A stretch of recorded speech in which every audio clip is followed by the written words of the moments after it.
जिंदगी के साथ भी, जिंदगी के बाद भी।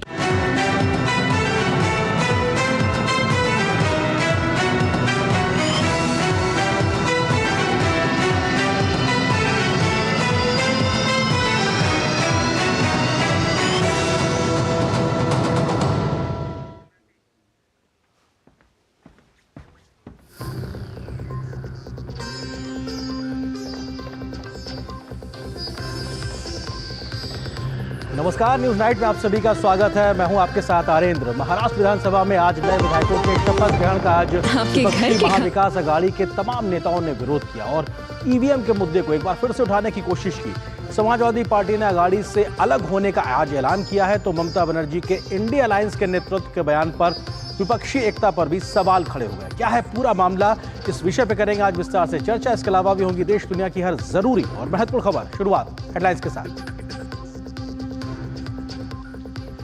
बीएपीएस कार्यकर महोत्सव में प्रधानमंत्री का वर्चुअल माध्यम से संबोधन। कार्यकरों के सेवा भाव को सराहा, कहा हमारी संस्कृति में ही है सेवा ही परम धर्म का सिद्धांत।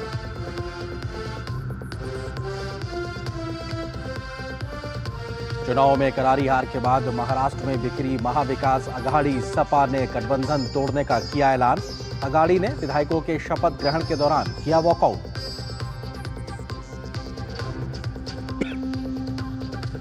इंडी गठबंधन के नेतृत्व को लेकर छिड़ा घमासान। ममता बनर्जी के बाद दूसरे घटक दलों ने भी राहुल और कांग्रेस के नेतृत्व पर उठाए सवाल। ममता ने कमान थामने की जताई इच्छा।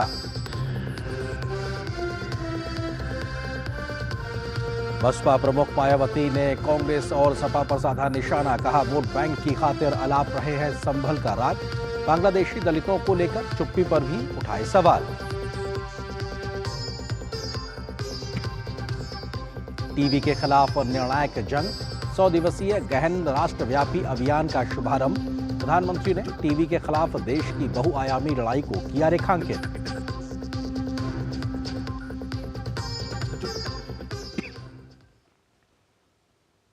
आप देख रहे थे इस वक्त की सुर्खियां। खबरों पर डालते हैं विस्तार से नजर। प्रधानमंत्री नरेंद्र मोदी ने बीएपीएस कार्यकर स्वर्ण महोत्सव को आज संबोधित किया।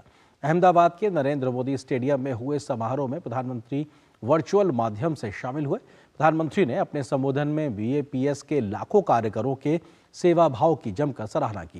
प्रधानमंत्री ने कहा कि प्राकृतिक आपदा हो या कोई अन्य कठिन परिस्थिति, इन कार्यकरों ने हमेशा परिवार भाव से सेवा की है।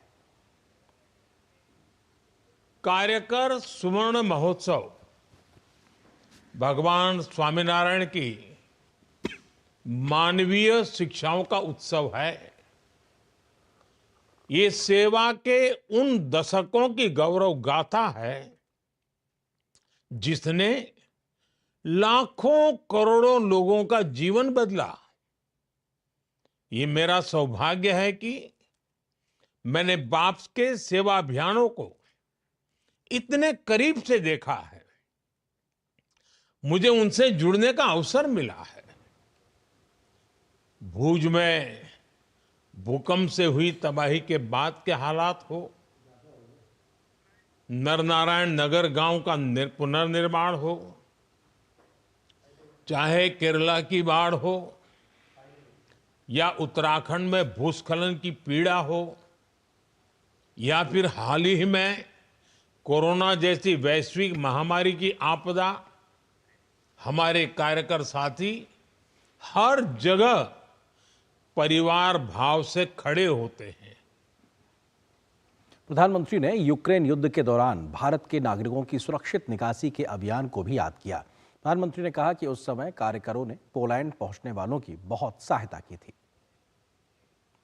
विश्व के 28 देशों में भगवान स्वामीनारायण के 1800 मंदिर, दुनिया भर में 21,000 से ज्यादा आध्यात्मिक केंद्र, सेवा के अलग अलग प्रकल्पों का काम, दुनिया जब ये देखती है तो वो इसमें भारत की आध्यात्मिक विरासत, आध्यात्मिक पहचान के दर्शन करती है। ये मंदिर भारत के सांस्कृतिक प्रतिबिंब है। विश्व की सबसे प्राचीन जीवंत संस्कृति के केंद्र है। कोई भी व्यक्ति जब इनसे जुड़ता है तो वो भारत के प्रति आकर्षित हुए बिना नहीं रहता। प्रधानमंत्री ने विकसित भारत अभियान में बड़ी देशवासियों के बढ़ चढ़कर हिस्सा लेने का भी जिक्र किया। प्रधानमंत्री ने बीएपीएस कार्यकरों से आह्वान किया कि हर साल किसी एक विषय को निर्धारित करके उस पर काम किया जाए।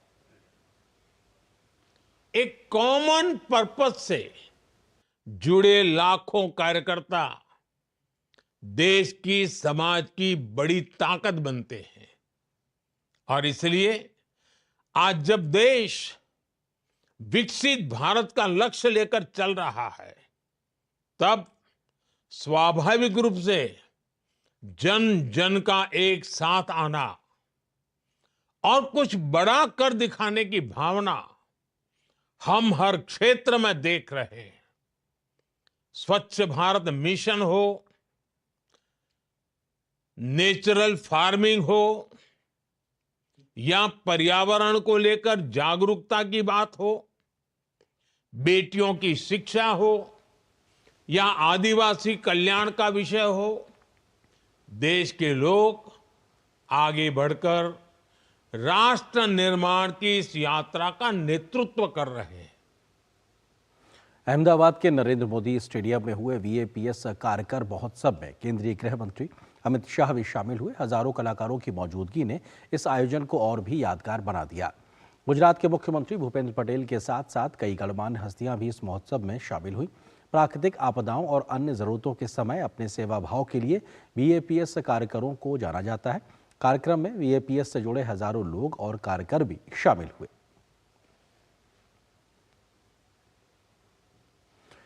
महाराष्ट्र विधानसभा चुनाव में मिली करारी हार के बाद से महाविकास आघाड़ी अभी तक अपनी हार पचा नहीं पा रही है। नए विधायकों का आज विधानसभा में शपथ ग्रहण हुआ तो विपक्षी दलों के नेताओं ने शपथ ग्रहण का विरोध किया, वॉकआउट किया। हालांकि समाजवादी पार्टी ने विपक्षी पहल का बहिष्कार किया। आघाड़ी के नेताओं ने फिर से ईवीएम का राग अलापना शुरू कर दिया है, जिसको लेकर महायुति के नेताओं ने जमकर पलटवार किया। महाराष्ट्र विधानसभा का विशेष सत्र शनिवार से शुरू हुआ।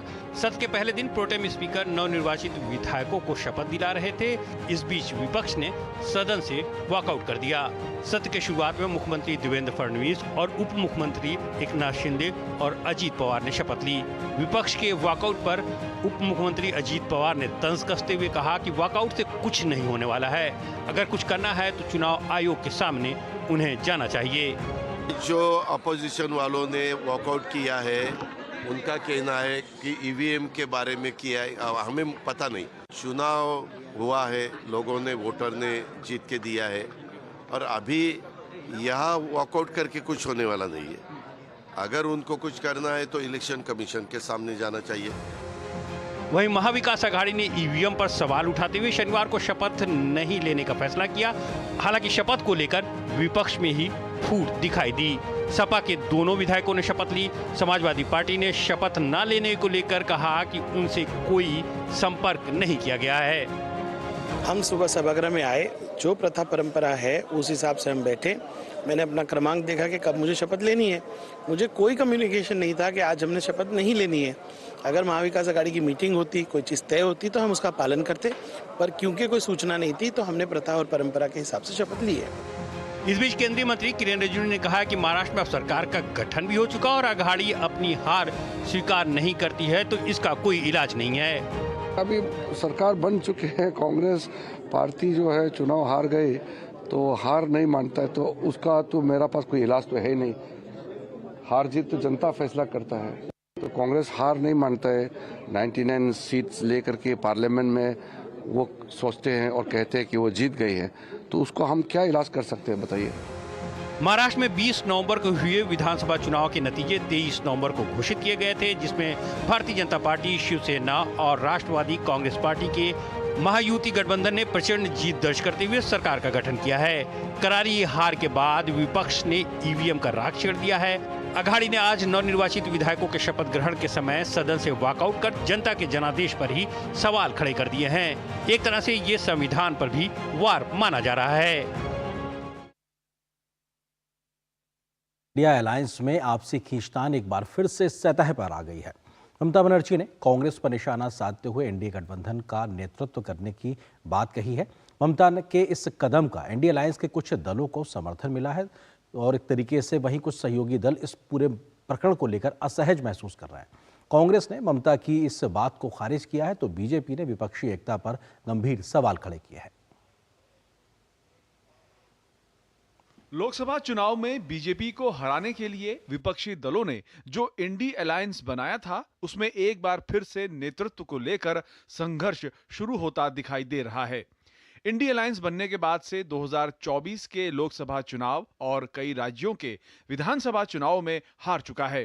टीएमसी प्रमुख ममता बनर्जी ने इंडी अलायंस का नेतृत्व करने की बात कहकर न सिर्फ राहुल गांधी के नेतृत्व पर सवाल खड़े किए हैं बल्कि गठबंधन के अंदर मची खींचतान को भी बाहर ला दिया है। एक मीडिया हाउस को दिए इंटरव्यू में ममता बनर्जी ने कहा कि इंडी गठबंधन ठीक नहीं कर रहा है और इसकी जिम्मेदारी उन लोगों पर है जो इसका नेतृत्व कर रहे हैं। अगर उन्हें मौका मिलता है तो वो इंडी गठबंधन का नेतृत्व करना चाहेंगी। ममता बनर्जी के इस रुख को समाजवादी पार्टी और शिवसेना उद्धव ठाकरे के गुट का समर्थन मिलता नजर आ रहा है तो इंडी अलायंस के कई दल ममता बनर्जी के इस कदम से असहज महसूस कर रहे हैं। लेकिन टीएमसी अभी भी ममता के नेतृत्व को आगे बढ़ाने में लगी हुई है तो कांग्रेस ने ममता के नेतृत्व को खारिज ही कर दिया है। जो अपोजिशन के लोग हैं हमसे कोई बात नहीं हुई, इलेक्शन में कोई कोऑर्डिनेशन नहीं किया, टिकट बंटवारे में कोई बताया नहीं, तो फिर हमारा क्या लेना देना उनसे। वेस्ट बंगाल में एक सक्सेसफुल उन्होंने मॉडल रखा है भारतीय जनता पार्टी को वहां से दूर रखने का। The India block parties must have mutual trust in each other. Congress party has a special responsibility. अगर किसी ने उनको रिक्वेस्ट किया ये इंडिया जो ब्लॉक है वो स्मूथली परिचालन करने के लिए तो कलकत्ता से बंगाल में बैठ के ही वो ये कर सकता है। जो अपनी पार्टी बंगाल के बाहर नहीं ले जा सकी वो देश तक का स्तर पर क्या लड़ेंगे। इस मामले पर भाजपा ने भी कहा है कि इंडी गठबंधन के सहयोगी दलों में हमेशा से नेतृत्व करने की होड़ रही है और ममता बनर्जी के बयान ने एक बार फिर से कांग्रेस और उसके नेता राहुल गांधी पर सवाल खड़े कर दिए हैं।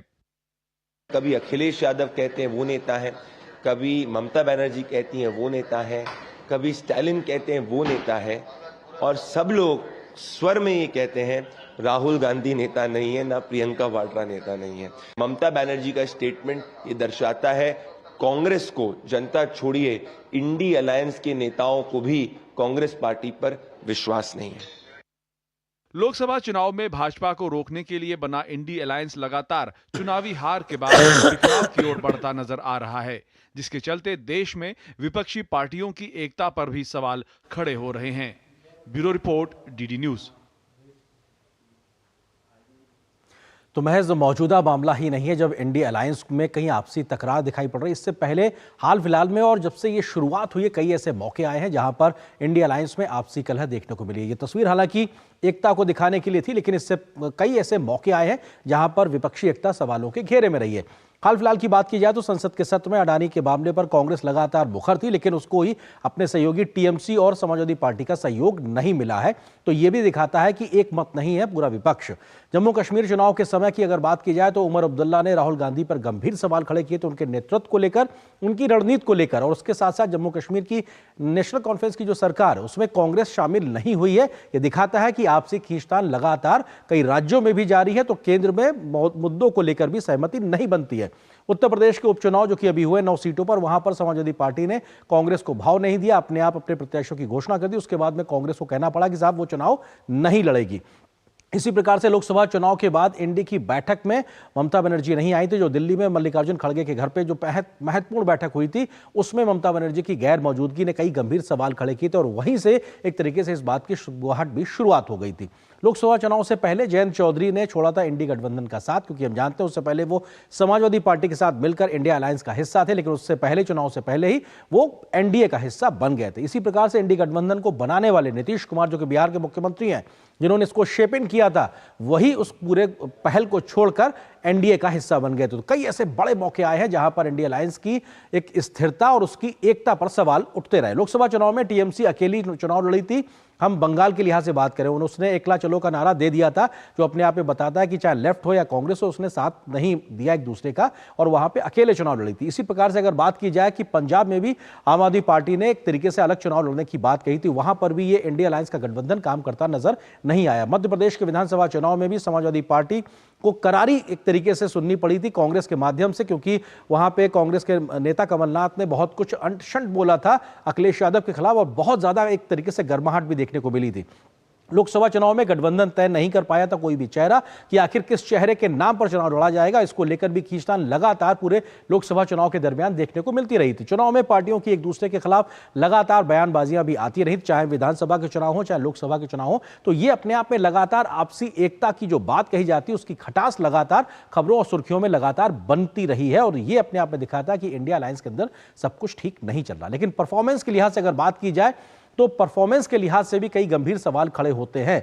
अगर हम बात करें किन किन चुनाव की बात हो रही है और एनडीए और इंडिया अलायंस ने किस प्रकार से उसमें प्रदर्शन किया है, तो लोकसभा चुनाव के लिहाज से अगर बात की जाए तो एनडीए ने इसमें जीत हासिल की है, इंडिया अलायंस को हार मिली है। मध्य प्रदेश के विधानसभा चुनाव में भी एनडीए को जीत मिली, हालांकि सीधे बीजेपी वहां पर चुनाव लड़ रही थी, लेकिन क्योंकि वो एनडीए का एक बड़ा दल है इस लिहाज से यहां पे एनडीए लिखा गया है। राजस्थान हो या इसके अलावा अन्य राज्यों हो, छत्तीसगढ़ और मध्य प्रदेश, वहां पर उसको जीत मिली है। इसी प्रकार से अरुणाचल प्रदेश की बात की जाए तो वहां भी एनडीए को जीत मिली, आंध्र प्रदेश में जीत मिली, हरियाणा में जीत मिली, जम्मू कश्मीर में इंडिया अलायंस को जीत मिली है, तो महाराष्ट्र में प्रचंड जीत मिली है एनडीए को, तो झारखंड में इंडिया अलायंस को जीत मिली है। तो जो परफॉर्मेंस रहा है, चाहे वो लोकसभा चुनाव हो या इंडिया अलायंस बनने से लेकर 2023 जुलाई में जब ये बना था उसके बाद से लेकर कई गंभीर ऐसे सवाल खड़े हुए, क्योंकि परफॉर्मेंस वो नहीं रही है।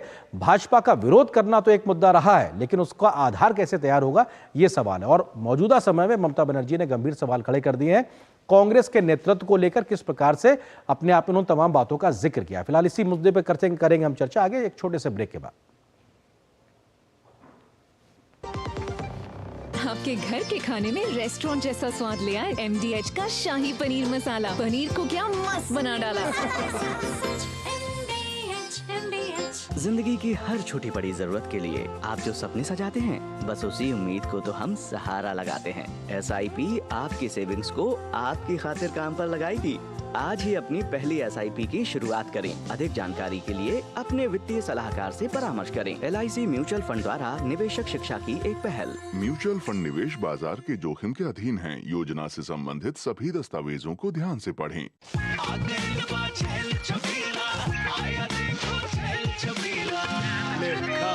अच्छा भैया, मेरी गाय को भी अपने हाथों से चारा खिला दो। अरे खिलाई देते हैं। हमारी गाय भैया। क्या हो गया, पूरा का पूरा गांव यहाँ आ गया। अच्छा भैया, इसी हाथ से चारा खिलाते हो, तभी तो आपके गाय भैंसों की ब्यात सबसे ज्यादा है। अरे पगले, ये चमत्कार इस हाथ का नहीं, हाथ में जो कपिला पशु आहार है उसका है, जो पशुओं की सेहत अच्छी रखता है और ब्यात भी बढ़ाता है। ले जाओ।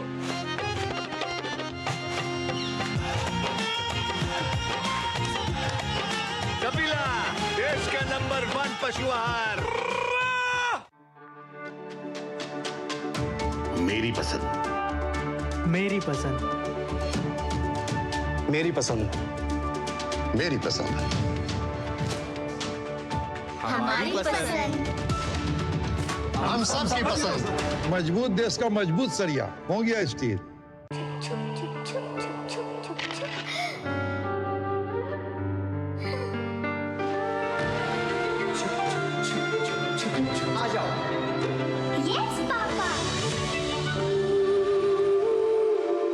जिंदगी किसी के लिए नहीं रुकती, हम भी आपको कहां रुकने देंगे। जिंदगी के हर मोड़ पर LIC है तो इंश्योर्ड है। LIC, हर पल आपके साथ। गोल्डी मसाले के 100 ग्राम के स्पेशल पैक्स में फ्रेशनेस लॉक है। ऐसे गोल्डी मसाले, जहां जाएं रिश्ते बनाएं।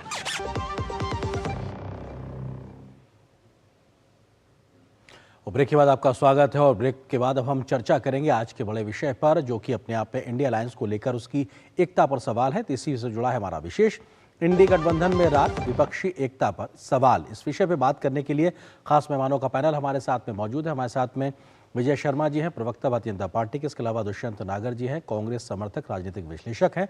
शांतनु गुप्ता जी हैं, राजनीतिक विश्लेषक। आप तीनों का बहुत बहुत स्वागत है।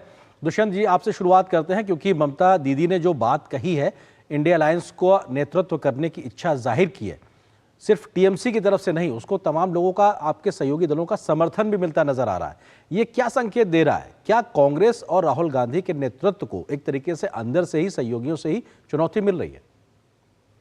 देखिए जी, अगर किसी राजनीतिक दल अथवा गठबंधन में सबकी राय सेम है तो फिर तो वहां लोकतंत्र है नहीं।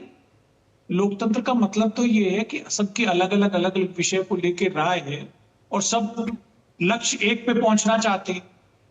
तो ये आप अगर देखेंगे एनडीए के शुरुआत के दिनों में, तो एनडीए ने भी संघर्ष किया, फिर बहुत से मुद्दों पे अलग अलग राय थी कई राजनीतिक दलों की, लेकिन लंबे समय तक साथ चलते हुए अब वो मिलकर काम कर रहे हैं, आगे बढ़ रहे हैं।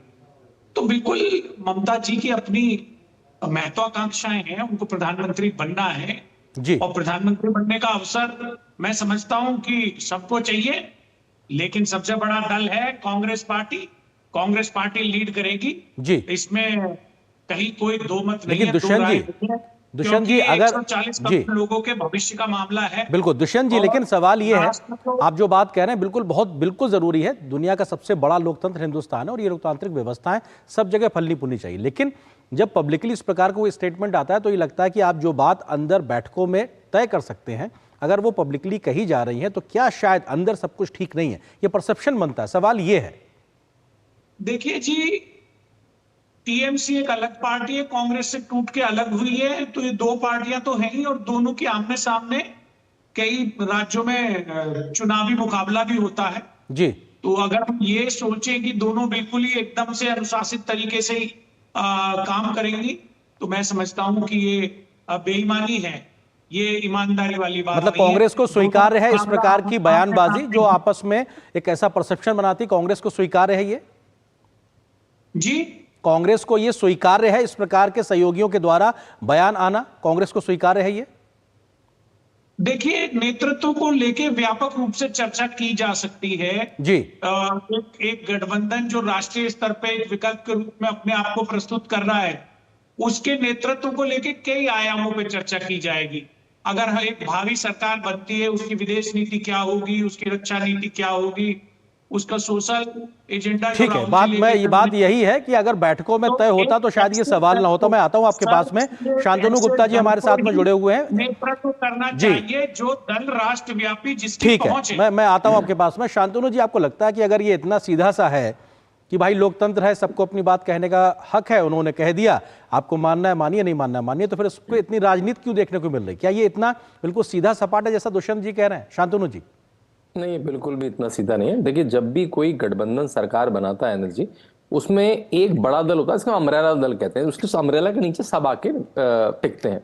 अभी हमारे भाई साहब ने कहा कि एनडीए में भी ऐसी, दुष्यंत जी ने कहा एनडीए में भी ऐसी होती थी। एनडीए में ऐसा कभी भी नहीं हुआ। एनडीए में चाहे वो अटल बिहारी वाजपेयी की सरकार बनी, 180 सीट की पार्टी हुआ करती थी। फिर जब भाजपा बनी तो कभी 270 की पार्टी, 303 की पार्टी, 240 की पार्टी। वो मतलब एक बहुत बड़ी पार्टी है जिसके साथ कुछ दल जुड़ के सरकार बनाते हैं।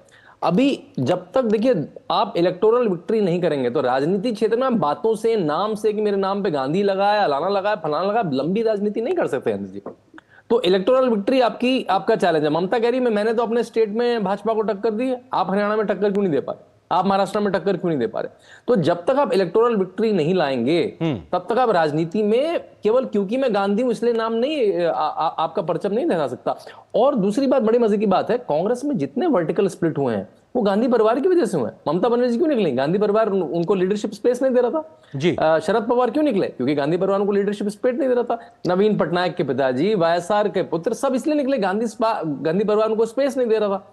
तो ये चैलेंज होगा ही होगा। ये चैलेंज केवल तभी रोक सकता है जब राहुल गांधी इलेक्टोरल विक्ट्री से मुंह बंद कर पाए। जब तक वो इलेक्टोरल विक्ट्री से मुंह नहीं बंद कर पाएंगे ये आवाजें उठती रहेंगी। शांतनु जी, लेकिन समाजवादी पार्टी का या फिर जो शिवसेना उद्धव ठाकरे का गुट है, उनके नेताओं की तरफ से इस प्रकार के बयान आ रहे हैं जो अपने आप में दिखाते हैं कि शायद सब कुछ ठीक नहीं है। और सपा का मैं इसलिए भी जिक्र कर रहा हूं कि महाराष्ट्र में आज एक तरीके से अगाड़ी में सीधे तौर पर फूट पड़ गई अबू आजमी का बयान के बाद से।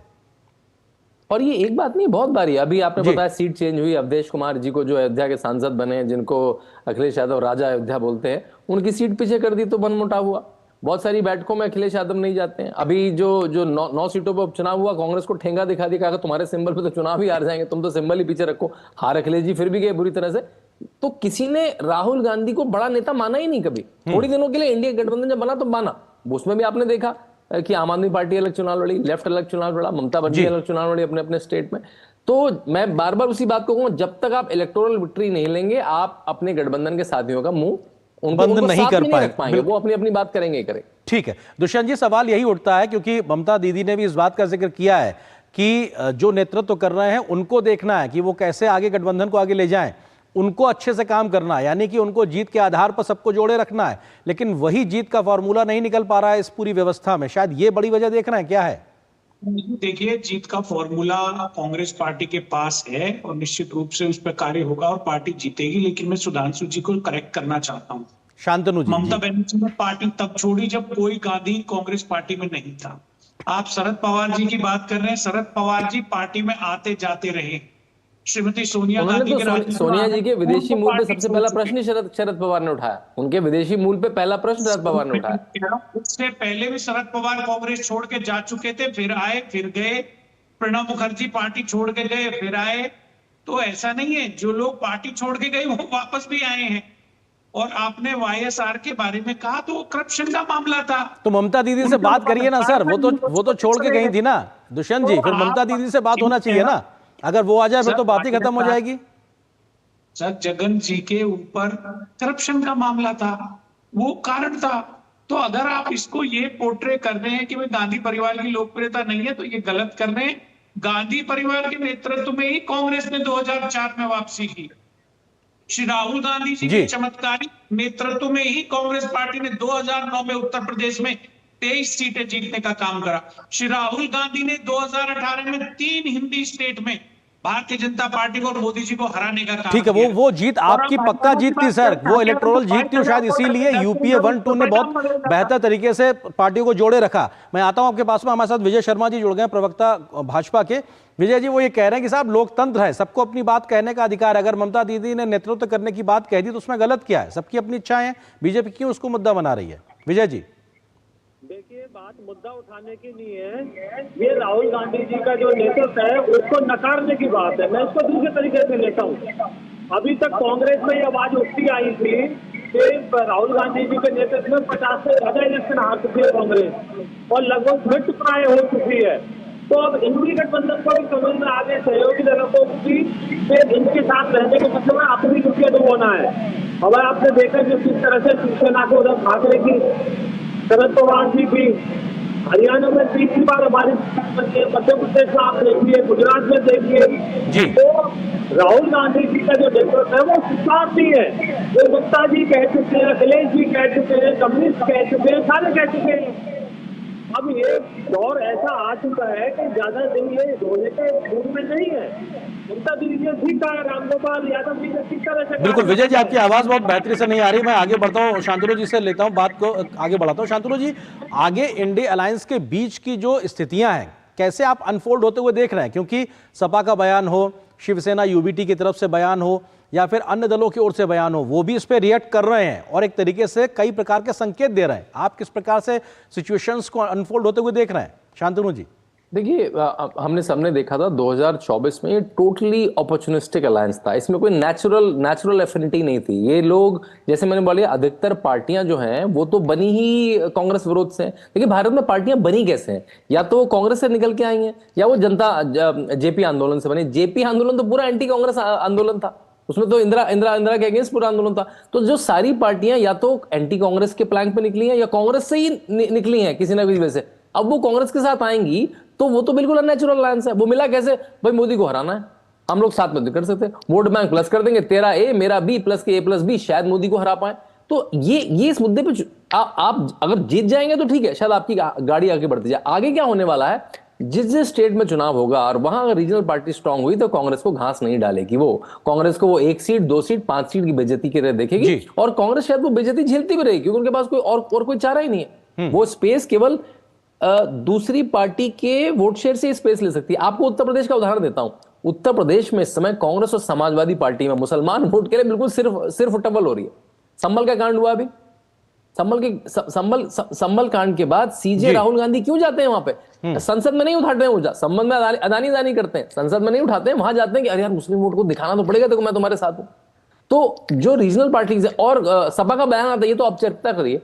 रामगोपाल यादव जी ने बयान दिया, ये तो कांग्रेस औपचारिकता कर रही है। तो उनको डर है कि कहीं मेरा मुस्लिम वोट, ये तो मुस्लिम पार्टी जो ओरिजिनल मुस्लिम पार्टी है वो तो कांग्रेस पार्टी है जी, अगर वो मेरा मुस्लिम वोट ले गई तो सारी रीजनल पार्टियां अपना वोट बैंक बचा के भी रखना चाहती है। वो कांग्रेस को धीरे धीरे दरकिनार करने लगेंगी कि भाई कांग्रेस को अगर हमने हाथ दिया तो कहीं वो चुनाव तो नहीं जीत पाएगी, बिल्कुल, लेकिन हमारा मुस्लिम वोट में सेंध लगा। दुष्यंत जी, क्योंकि अभी हमने देखा कि अडानी के मुद्दे पर जब कांग्रेस बहुत मुखर है संसद में, तो टीएमसी और सपा का सहयोग नहीं मिल रहा है। तो ये भी अपने आप में एक मसला है कि अगर इस प्रकार सहयोगी साथ छोड़ेंगे तो कांग्रेस जो एक अम्ब्रेला के तौर पे काम करता था उस पर तो सवाल खड़े होंगे, लोग पूछेंगे ही साहब आपसे। देखिए जी, भ्रष्टाचार के ऊपर कोई समझौता नहीं किया जा सकता। मैं आपको रोकना चाहूंगा इस वक्त कुछ सीधी तस्वीरों की ओर हम रुख करते हैं। केंद्रीय गृह मंत्री अमित शाह अहमदाबाद में आयोजित VAPS कार्यक्रम महोत्सव को संबोधित कर रहे हैं। क्या कुछ हम आपको सीधे ले चलते हैं, वहां की तस्वीरें दिखाते हैं। भी बना है।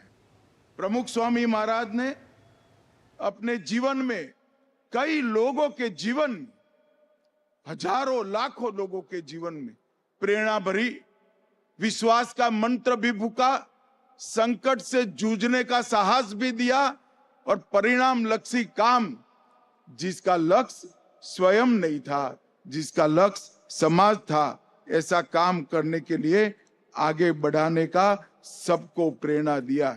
एक ही जीवन के अंदर आज देश विदेश में 1200 से ज्यादा मंदिर सभी लोगों के जीवन में आत्मा का दीप प्रगटाने का काम कर रहे हैं। और सबसे बड़ा अगर इनका प्रमुख स्वामी महाराज का योगदान रहा कि इन्होंने संस्कार पर बल देने का काम किया। मैंने मेरे कॉन्स्टिट्यूएंसी में कई जगह देखा है, जिस घर में परिवार सभा होती है वो घर के अंदर कभी कलह नहीं होता है, हमेशा संप होता है, एक दूसरे को मदद करने की हमेशा वृत्ति देखी जाती है। कई लोगों के जीवन में व्यसन मुक्ति का एक नया जीवन देने का काम किया। व्यसन से मुक्त जीवन न केवल उसका शरीर रोगों से मुक्त हुआ, पूरा जीवन और परिवार का जीवन भी चिंता से मुक्त हुआ। समाज के दुख को अपना दुख समझने वाले लाखों कार्यकर्ताओं की निर्मित और ये सभी को एक लक्ष्य के रास्ते पर प्रेरित करना ये कोई बहुत सरल काम नहीं, मगर उन्होंने हंसते हंसते अपने भाषणों से नहीं, अपने जीवनों से, अपने वचनों से नहीं, अपने जीवन कर्म से लाखों कार्यकर्ताओं को एक रास्ते पर ले जाने का काम किया। शिक्षा के क्षेत्र में भी स्वामीनारायण संप्रदाय का बहुत बड़ा योगदान रहा। और मित्रों, आज जो दूसरा प्रसंग है, ये शायद ही विश्व में ऐसा अद्भुत प्रसंग देखने को मिला होगा। शास्त्री जी महाराज और योगी बापा के जीवन में अनेक चरित्रों का इसके अंदर सद्वृत्ति प्रेरित कर निर्माण करने का काम किया, परंतु ये सारा सत संगठन बिखरा बिखरा पड़ा था। 1972 में प्रमुख स्वामी महाराज ने इसको संगठित करने का काम किया, इसको संस्था बनाने का काम किया, इसको इंस्टीट्यूशनलाइजेशन का काम किया और 8 कार्यकर्ताओं से शुरू किया ये संगठन। आज लाखों लोग इस स्टेडियम में उपस्थित है, वो ही बताता है कि एक संत जीवन में हमें कितना दे सकता है। मैं भी संगठन का व्यक्ति रहा हूं। एक छोटे से बूथ अध्यक्ष से लेकर मेरे संगठन के राष्ट्रीय अध्यक्ष तक मैंने काम किया है। संगठन करना कितना कठिन है वो मैं जानता हूं। और अभी हमने देखा बीज, वृक्ष और फल के रूप में इस संगठन ने, 1 लाख से ज्यादा कार्यकर्ताओं के संगठन ने किस प्रकार से इसके सुफल समाज में पहुंचाए हैं। संस्कृति, धर्म, समाज और सेवा, ये सभी को चैनलाइज करने का काम प्रमुख स्वामी महाराज की प्रेरणा ने किया है। और मैं आज विश्वास के साथ कह सकता हूं कि पूरी दुनिया में इस प्रकार का संस्कृति, धर्म, समाज और सेवा के संस्कार के साथ का 1 लाख से ज्यादा कार्यकर्ताओं का संगठन कहीं पर नहीं मिलेगा। ये अकल्पनीय है, अतुलनीय है और असंभव काम संतों की प्रेरणा से यहाँ पर देखने को मिलता है। और मैं आज फिर से एक बार लंबी बात करना नहीं चाहता, परंतु अपने आप को रोक नहीं पाता हूं।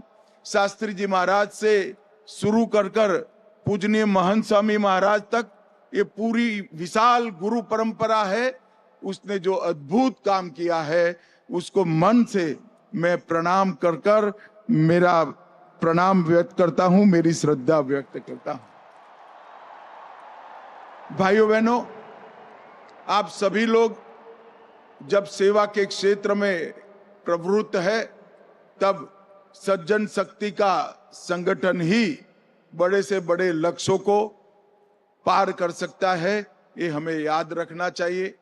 भारत के जब आजादी की शताब्दी मनाई जाएगी तब महान भारत की रचना का संकल्प 140 करोड़ भारतीयों ने नरेंद्र मोदी जी की प्रेरणा से लिया है। हम सब संस्कृति, धर्म, समाज और सेवा के संकल्प के साथ साथ महान भारत की रचना के संकल्प को भी आज लें और इस दिशा में अपने जीवन को प्रेरित करें। फिर से एक बार बाप से सभी कार्यकर्ताओं को मनपूर्वक हृदय से प्रणाम और आप सभी को अनंत अनंत शुभकामनाएं। वंदे मातरम। तो ये सीधी तस्वीरें आप देख रहे थे अहमदाबाद से, नरेंद्र मोदी स्टेडियम से, जहां पर BAPS के एक कार्यक्रम में गृह मंत्री अमित शाह अपना संबोधन दे रहे थे। फिलहाल यहां पर एक छोटे से ब्रेक के लिए रुकते हैं।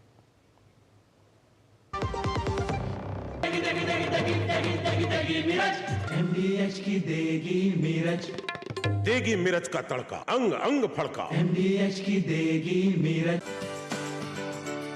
अरे रामदयाल, तेरी उपज का क्या हुआ? अरे औने पौने दाम मिल रहे थे इसलिए नहीं बेची। और तुम्हारी उपज? मेरी उपज ये रही मेरे मोबाइल में एकदम सुरक्षित। अरे ये तो कोई रसीद लगती है। कोई रसीद नहीं, डिजिटल रसीद है जो WDRA से पंजीकृत वेयर हाउस में उपज रखने से मिलती है। WDRA भारत सरकार की एक संस्था है जो अच्छे और सुव्यवस्थित वेयर हाउसों को पंजीकृत करता है। अच्छा, अब तुझे इस रसीद का कमाल दिखाता हूँ, चला।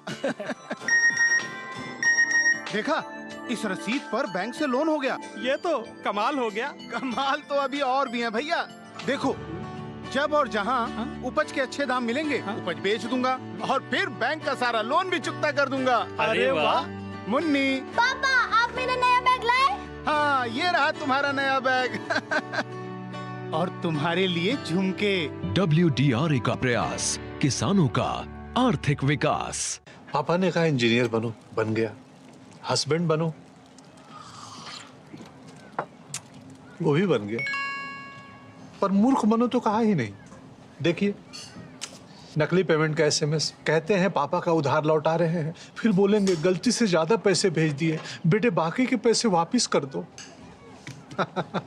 आज्ञाकारी बेटा हूं, मूर्ख नहीं हूं। याद रहे, UPI सेफ है, मगर कोई ऐसे बेवकूफ बनाए तो कहो मैं मूर्ख नहीं हूं। जिंदगी की हर छोटी बड़ी जरूरत के लिए आप जो सपने सजाते हैं, बस उसी उम्मीद को तो हम सहारा लगाते हैं। SIP आपकी सेविंग्स को आपकी खातिर काम पर लगाएगी। आज ही अपनी पहली SIP की शुरुआत करें। अधिक जानकारी के लिए अपने वित्तीय सलाहकार से परामर्श करें। LIC म्यूचुअल फंड द्वारा निवेशक शिक्षा की एक पहल। म्यूचुअल फंड निवेश बाजार के जोखिम के अधीन है। योजना से संबंधित सभी दस्तावेजों को ध्यान से पढ़ें। जब धरती चीर कर निकलता है लोहे का पत्थर और मिलता है मोंगिया के जोश से, फिर तपता है, पिघलता है और बनता है फौलाद। अब होता है सरिया सारी खूबियों के साथ। मोंगिया स्टील, मजबूत देश का मजबूत सरिया। MDH का किचन किंग किचन में हो तो हम सब कुछ बना सकते हैं। बैंगन का भरता, आलू गोभी, भिंडी मसाला और भी बहुत कुछ।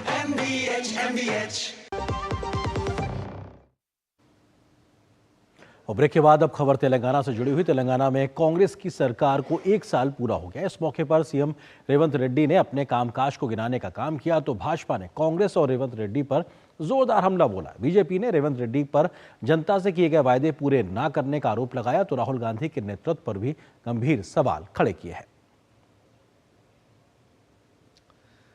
तेलंगाना राज्य में कांग्रेस की सरकार ने 1 साल का कार्यकाल पूरा कर लिया है।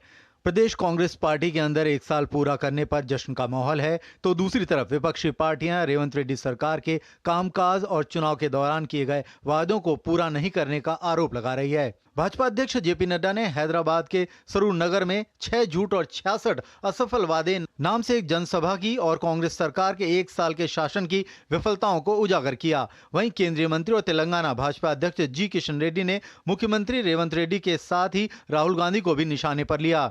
उन्होंने कहा कि 1 साल पहले राहुल गांधी, सोनिया गांधी और प्रियंका गांधी ने तेलंगाना की जनता से जो तमाम वायदे किए थे, गारंटियां दी थी, उनका क्या हुआ। उन्होंने कहा कि पूरे 1 साल में कांग्रेस पार्टी ने जनता को सिर्फ धोखा देने का काम किया है। जो कांग्रेस की सरकार तेलंगाना में रेवंत रेड्डी के नेतृत्व में चल रही है, इसके अन्याय को, इसके धोखा को, झूठ और फरेब पर बनी हुई सरकार को बेनकाब करने का भारतीय जनता पार्टी ने तय किया। तेलंगाना की जनता को यह विश्वास दिलाना चाहता हूं कि ये भारतीय जनता पार्टी ही है जो तेलंगाना की आवाज बन करके तेलंगाना को स्थायी रूप से विकास की ओर ले जाने में कृत संकल्प है और आगे बढ़ाएगी। वोट लेके सत्ता में आने के बाद आज कोई वादा पूरा नहीं किया है। कांग्रेस पार्टी के खिलाफ जनता के तरफ से आज सवाल कर रहे। तेलंगाना आज डिस्ट्रॉय हो रहे। तेलंगाना इकोनॉमिकल क्राइसिस है, फाइनेंशियल क्राइसिस है। कोई ना वेलफेयर एक्टिविटी, ना डेवलपमेंटल एक्टिविटी, ना कंस्ट्रक्शन एक्टिविटी कोई भी आज कर नहीं सक रहे, ये स्थिति है। उधर बीआरएस के कार्यकारी अध्यक्ष केटी रामाराव ने भी कांग्रेस सरकार के कार्यशैली पर सवाल खड़े किए। उन्होंने कांग्रेस की सरकार को सभी मोर्चों पर बुरी तरह विफल बताया। उन्होंने कहा कि कांग्रेस पार्टी ने चुनाव के समय जनता से 420 से अधिक वायदे किए थे। जब तक कांग्रेस उन्हें पूरा नहीं करती, हम सवाल पूछते रहेंगे। The Congress government has completed its first year today, and it has been an abysmal failure on all fronts. It's been a disaster from the people's perspective. More than 420 promises have been given by Congress party. We will continue to hold them accountable. वहीं तेलंगाना में रेवंत रेड्डी की अगुवाई में कांग्रेस सरकार ने 1 साल का कार्यकाल ऐतिहासिक फैसला लेने का दावा कर रही है। लेकिन तेलंगाना की दोनों प्रमुख पार्टियों के द्वारा आलोचना करने के बाद रेवंत रेड्डी की सरकार पर ही सवाल उठने शुरू हो गए हैं। Bureau report, DD news. राष्ट्रपति द्रौपदी मुर्मू ने ओडिशा में 6,200 करोड़ से अधिक लागत की 3 नई रेल लाइन परियोजनाओं का शिलान्यास किया है। तो वहीं रेल मंत्री अश्विनी वैष्णव ने बालेश्वर स्टेशन पर फुट ओवर ब्रिज का उद्घाटन किया और बंग रिपोशी से बालासोर तक रेल कार्यों का जायजा लिया। शनिवार को ओडिशा में राष्ट्रपति द्रौपदी मुर्मू ने 3 नई रेल लाइन परियोजनाओं की आधारशिला रखी। पहली परियोजना बांगिरी पोसी गुरु माहिशानी नई रेल लाइन है। इसके निर्माण पर 2,549 करोड़ रुपए खर्च होंगे। इस रेल लाइन की कुल लंबाई 86 किलोमीटर है। इससे मयूरभंज में विकास को बढ़ावा मिलेगा। वहीं दूसरी परियोजना के अंतर्गत बूढ़ा मरा चाकुलिया के बीच नई रेल लाइन का निर्माण किया जाएगा। इसकी कुल लंबाई 60 किलोमीटर है और इसके निर्माण पर लगभग 1,639 करोड़ रुपए की लागत आएगी। यह परियोजना ओडिशा के मयूरभंज और झारखंड के पूर्वी सिंहभूम जिले को कवर करेगी। तीसरी परियोजना के तहत बादाम पहाड़ केंदुझारगढ़ के बीच नई रेल लाइन का निर्माण किया जाएगा। 82 किलोमीटर लंबी इस परियोजना को बनाने में 2,106 करोड़ रुपए खर्च होंगे। इस रेल लाइन से मयूरभंज और क्योंझर जिलों के बीच कनेक्टिविटी बेहतर होगी। कनेक्टिविटी यहाँ के सिमलीपाल जो कि विश्व प्रसिद्ध यूनेस्को हेरिटेज का बायो रिजर्व है उसके लिए, और बहुत अच्छे यहाँ पे पवित्र मंदिर है और बहुत हमारे आदिवासी भाइयों और बहनों की जो इकोनॉमिक ग्रोथ के लिए चाहिए था, वैसे तीनों प्रोजेक्ट माननीय प्रधानमंत्री श्री नरेंद्र मोदी जी ने अप्रूव किए, सैंक्शन किए और आज महामहिम राष्ट्रपति जी ने उसका भूमि पूजन किया। उधर रेल मंत्री अश्विनी वैष्णव ने बालेश्वर रेलवे स्टेशन पर 3 मीटर चौड़े नए फुट ओवर ब्रिज का उद्घाटन किया। इस ब्रिज का निर्माण लगभग 3 करोड़ रुपए की लागत से किया गया है। इसके निर्माण की मंजूरी फरवरी 2024 में दी गई थी और महज 10 महीनों में इसे पूरा कर लिया गया।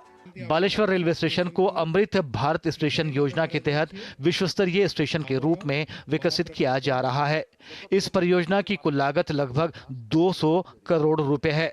यह station waiting room, executive lounge, escalator, lift, बड़ी पार्किंग, वाईफाई, अग्निशमन यंत्र, सोलर पैनल समेत तमाम आधुनिक सुविधाओं से लैस होगा। यहाँ दिव्यांगजनों की सुविधाओं का अलग से ध्यान रखा गया है।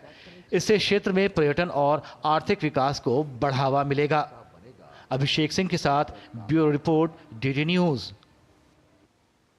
तो राष्ट्रपति द्रौपदी मुर्मू ने आज ओडिशा में 3 नई रेल लाइन परियोजनाओं का शिलान्यास किया। इन 3 रेल परियोजनाओं पर लगभग 6200 करोड़ रुपए से अधिक का खर्च आएगा। इन परियोजनाओं की वजह से ओडिशा और ओडिशा के आसपास के लोगों पर किस प्रकार का प्रभाव पड़ेगा, इसको लेकर डीडी न्यूज के संवाददाता अभिषेक सिंह ने रेल मंत्री अश्विनी वैष्णव से खास बातचीत की। द्रौपदी मुर्मू ने आज उड़ीसा में 3 रेल परियोजनाओं का शिलान्यास किया। आखिर इससे उड़ीसा के अंदर क्या बदलाव आएगा, इस पर बातचीत के लिए हमारे साथ मौजूद हैं रेल मंत्री अश्विनी वैष्णव जी। सर, सबसे पहले कितनी महत्वपूर्ण परियोजनाएं हैं ये, और इससे विकास की बात करें या फिर कनेक्टिविटी की बात करें, उड़ीसा के अंदर क्या बड़ा इम्पैक्ट होगा? माननीय प्रधानमंत्री श्री नरेंद्र मोदी जी का पूर्वोदय का विजन है, कैसे पूर्वी भारत का डेवलपमेंट हो, और उसमें उड़ीसा का बहुत महत्वपूर्ण स्थान है। उड़ीसा के लिए कुल 73,000 करोड़ रुपए के रेलवे के प्रोजेक्ट माननीय प्रधानमंत्री जी ने सैंक्शन किए हैं, और अभी हाल ही में तीसरी टर्म में तो करीब 20,000 करोड़ के और अच्छे प्रोजेक्ट सैंक्शन हुए हैं। और उन्हीं 20,000 करोड़ के प्रोजेक्ट्स में से 3 बड़े प्रोजेक्ट हैं जो कि मयूरभंज जिले के हैं। अगर इस नक्शे पर हम देखें तो क्योंझर बादाम पहाड़ प्रोजेक्ट से पूरे सेंट्रल उड़ीसा की कनेक्टिविटी इधर आती है, बुरामुरा चकुलिया से नॉर्थ की तरफ और ईस्ट की तरफ, और बांग्रीपोसी गोरू महिसाणी से पूरा कोस्टल उड़ीसा का कनेक्टिविटी नॉर्थ की तरफ और वेस्ट की तरफ आती है। बहुत अच्छी कनेक्टिविटी इन तीनों प्रोजेक्ट से होती है।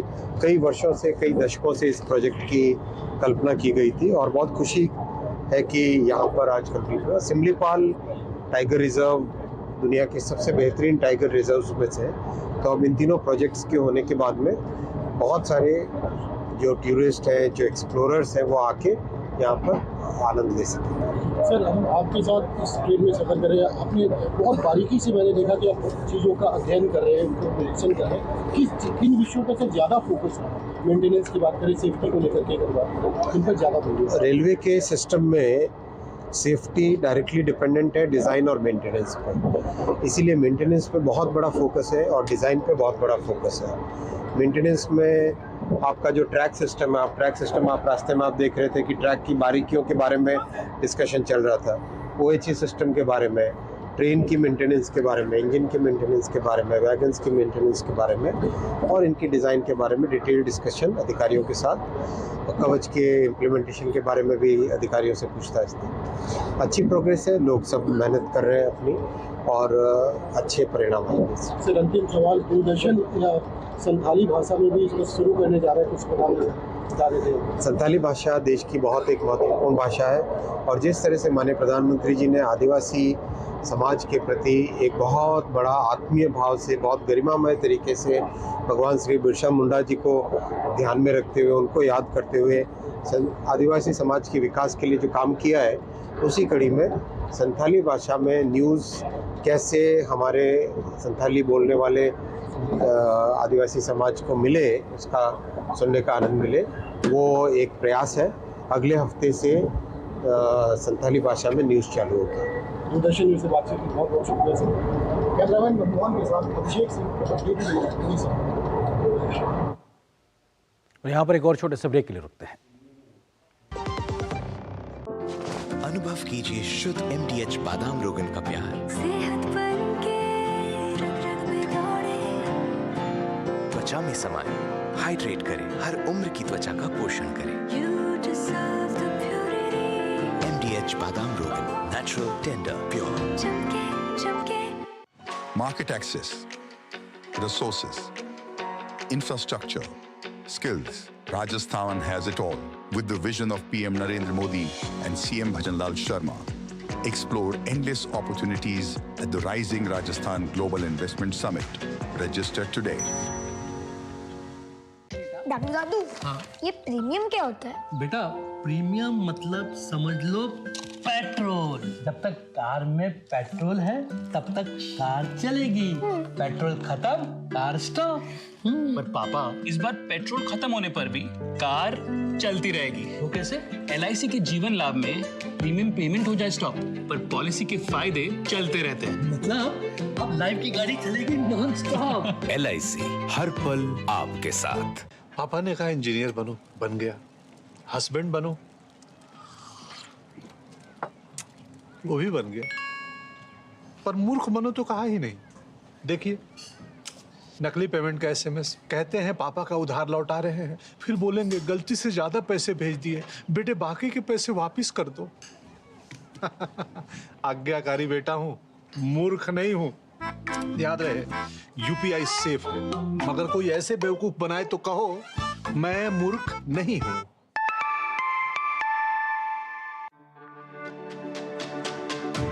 मेरी पसंद, मेरी पसंद, मेरी पसंद, मेरी पसंद, हमारी पसंद, हम सबकी पसंद। मजबूत देश का मजबूत सरिया हो गया स्टील। गोल्डी मसाले के 100 ग्राम के स्पेशल पैक्स में फ्रेशनेस लॉक है। ऐसे गोल्डी मसाले जहां जाएं रिश्ते बनाएं। नड्डा ने टीवी का पता लगाने और मृत्यु दर की चुनौती से निपटने के लिए राष्ट्रीय टीवी उन्मूलन कार्यक्रम के तहत 100 दिवसीय विशेष अभियान की आज शुरुआत की है। हरियाणा के पंचकुला से शुरू इस अभियान से 100 दिनों तक विशेष कार्य योजना के माध्यम से टीवी उन्मूलन के प्रयास किए जाएंगे। भारत ने लक्ष्य रखा है देश को टीवी मुक्त करने का और उस दिशा में लगातार काम किए जा रहे हैं और आज का प्रयास भी उसी दिशा में आगे बढ़ा है। बांग्लादेश में लगातार अल्पसंख्यक समुदायों के धार्मिक स्थलों को निशाना बनाया जा रहा है। बांग्लादेश में शुक्रवार रात जहां इस्कॉन नमहट्टा केंद्र को जला दिया गया, तो वहीं ढाका के उत्तर में ढोर गांव में महाभाग्य लक्ष्मी नारायण मंदिर को भी आग लगा दी गई।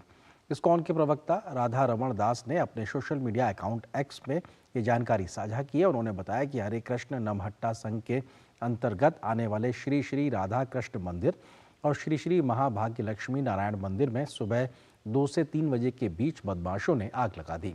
श्री श्री लक्ष्मी नारायण के विग्रह और मंदिर के अंदर की सभी वस्तुएं पूरी तरह जलकर खाक हो गई हैं।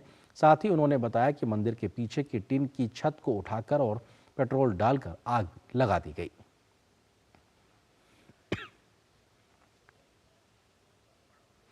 महाभाग्य लक्ष्मी नारायण मंदिर के पर्यवेक्षक बाबुल घोष ने कहा कि अज्ञात बदमाशों के खिलाफ शिकायत दर्ज कर दी गई है।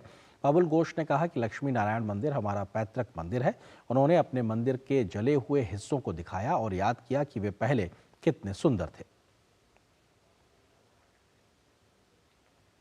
और यहाँ पर एक और छोटे से ब्रेक के लिए रुकते हैं।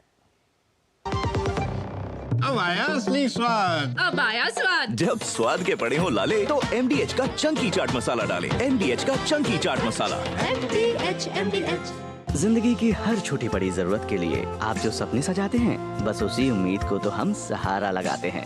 SIP आपकी सेविंग्स को आपकी खातिर काम पर लगाएगी। आज ही अपनी पहली SIP की शुरुआत करें। अधिक जानकारी के लिए अपने वित्तीय सलाहकार से परामर्श करें। LIC म्यूचुअल फंड द्वारा निवेशक शिक्षा की एक पहल। म्यूचुअल फंड निवेश बाजार के जोखिम के अधीन है। योजना से संबंधित सभी दस्तावेजों को ध्यान से पढ़ें। दादू आग का तारा मतलब? बहुत प्यारा, बिल्कुल तुम्हारे जैसा। पापा ऑनलाइन फॉरेक्स ट्रेडिंग पर best offer, high returns, bonus deposit और इनाम जीतने का मौका। हाँ बैल मुझे मार मतलब? मुसीबत को बुलाना तुम्हारे पापा जैसे। RBI कहता है आकर्षक ऑफर्स का लालच देने वाले अनधिकृत प्लेटफॉर्म्स पर फॉरेक्स ट्रेडिंग करना यानी अपने पैरों पर कुल्हाड़ी मारना। इसका मतलब? इन्हीं से पूछो। समझा पापा। RBI कहता है जानकार बनिए, सतर्क रहिए। एक ऐसा तबका जो रिटायरमेंट के बारे में आज भी बिल्कुल नहीं सोचता, वो है औरतें। औरतें कमा के भी वल्नरेबल हैं। सो NPS एक इक्वालिटी ला रहा है। हम सब एक बराबर प्लेटफॉर्म पे हैं। अपने बेहतर कल को सुनिश्चित करने के लिए NPS जरूरी है। यार Ajay, look at your dad. हम इस उम्र में ऐसे रहेंगे क्या? बिल्कुल रहेंगे। अगर पापा जैसी सही प्लानिंग की तो। जैसे कि मेरे पापा ने इन्वेस्ट किया LIC के जीवन अक्षय में, जो दे रहा है इमीडिएट और guaranteed annuity at regular intervals, जिंदगी भर के लिए। वाह, पर हमें तो इस एज तक वेट करना पड़ेगा ना। बिल्कुल नहीं, हमने तो अभी इन्वेस्ट किया है LIC के न्यू जीवन शांति में, जो हमें देगा डिफर्ड एन्युटी, मतलब कुछ साल बाद से regular income. I see। LIC के एन्युटी प्लान्स दे एन्युटी ऑप्शंस और नियमित इनकम पाने में फ्लेक्सिबिलिटी भी। LIC हर पल आपके साथ। गोल्डी मसाले के 100 ग्राम के स्पेशल पैक्स में फ्रेशनेस लॉक ऐसे। गोल्डी मसाले, जहां जाएं रिश्ते बनाएं। RBI द्वारा साझा किए गए ताज़ा आंकड़े बताते हैं कि देश के विदेशी मुद्रा भंडार में वृद्धि दर्ज की गई है। भारतीय रिजर्व बैंक के अनुसार 29 नवंबर तक भारत का विदेशी मुद्रा भंडार $1.51 बिलियन बढ़कर $658.09 बिलियन हो गया है। इससे पिछले हफ्ते 22 नवंबर तक भारत का विदेशी मुद्रा भंडार $656.58 बिलियन था। स्पेशल ड्राइंग राइट्स SDR में $22 मिलियन की वृद्धि हुई है, जो अब कुल $18.00 बिलियन है, और अंतर्राष्ट्रीय मुद्रा कोष यानी IMF में आरक्षित स्थिति भी $22 मिलियन बढ़कर $4.25 बिलियन पर पहुंच गई है। और न्यूज़ नाइट के अंत में आपको छोड़ जाते हैं कुछ और राष्ट्रीय महत्व की खबरों के साथ। फटाफट अंदाज में आप देखिए इन खबरों को। मुझे और मेरी पूरी टीम को दीजिए अनुमति। नमस्कार। प्रवर्तन निदेशालय ने महादेव ऑनलाइन बेटिंग मामले में बड़ी कार्रवाई की है। ईडी के रायपुर क्षेत्रीय कार्यालय ने बताया कि उसने धन शोधन निवारण अधिनियम 2002 के प्रावधानों के तहत महादेव ऑनलाइन बेटिंग मामले में 387.99 करोड़ रुपए की अतिरिक्त चल और अचल संपत्ति कुर्क करने का आदेश दिया है। बिहार के मोतिहारी स्थित महात्मा गांधी विश्वविद्यालय के दूसरे दीक्षांत समारोह में उपराष्ट्रपति जगदीप धनखड़ ने मुख्य अतिथि के रूप में शिरकत की। समारोह में 433 छात्र छात्राओं को उपाधि प्रदान की गई। समारोह को संबोधित करते हुए उपराष्ट्रपति ने कहा कि देश तकनीकी क्षेत्र में आगे बढ़ रहा है। अब विकसित भारत 2047 का सपना नहीं है, बल्कि यह हमारा लक्ष्य है। दिल्ली के अंबेडकर अंतर्राष्ट्रीय केंद्र में केंद्रीय मंत्री किरेन रिजिजू की उपस्थिति में राष्ट्रीय अल्पसंख्यक विकास एवं वित्त निगम और दलित भारतीय वाणिज्य एवं उद्योग मंडल के बीच एक समझौता ज्ञापन पर हस्ताक्षर किए गए। इस साझेदारी के जरिए दोनों ही संगठनों का समाज के पिछड़े, अनुसूचित जाति और जनजातीय समुदायों का वित्तीय समावेशन लक्ष्य है। इस मौके पर केंद्रीय मंत्री किरेन रिजिजू ने कहा कि प्रधानमंत्री नरेंद्र मोदी की प्रेरणा से केंद्र सरकार समाज के हर वर्ग का सामाजिक और आर्थिक सशक्तिकरण कर रहा है। प्रयागराज में 2025 में आयोजित होने वाले महाकुंभ की तैयारियां जारी हैं। मुख्यमंत्री योगी आदित्यनाथ ने यहां सर्किट हाउस में अधिकारियों के साथ महाकुंभ के कार्यों की समीक्षा बैठक की। महाकुंभ की शुरुआत 13 जनवरी 2025 को पौष पूर्णिमा स्नान से होगी। इसका समापन 26 जनवरी को महाशिवरात्रि को अंतिम स्नान के साथ होगा। कर्नाटक के पूर्व मुख्यमंत्री HD कुमार स्वामी ने राज्य सरकार के स्वास्थ्य सेवाओं पर सवाल खड़ा किया है। उन्होंने कहा कि कर्नाटक में स्वास्थ्य सेवाओं की स्थिति पूरी तरह चरमरा गई है। इस साल राज्य में 327 गर्भवती महिलाओं की मौत हो गई है। इस आधुनिक युग में जहां चिकित्सा क्षेत्र ने जबरदस्त प्रगति की है, महिलाओं का अस्पताल में अपनी जान गंवाना अपमानजनक है। संभल शाही मस्जिद के सर्वे के दौरान हुई हिंसा के जवाब में पुलिस की कार्रवाई की तारीफ करना मुरादाबाद की एक मुस्लिम महिला निदा जावेद को भारी पड़ गया। महिला के पति ने उसे काफिर कहते हुए 3 तलाक दे दिया है। पीड़िता ने मुरादाबाद पुलिस अधिकारियों से शिकायत कर आरोपी के खिलाफ कार्रवाई करने की मांग की है।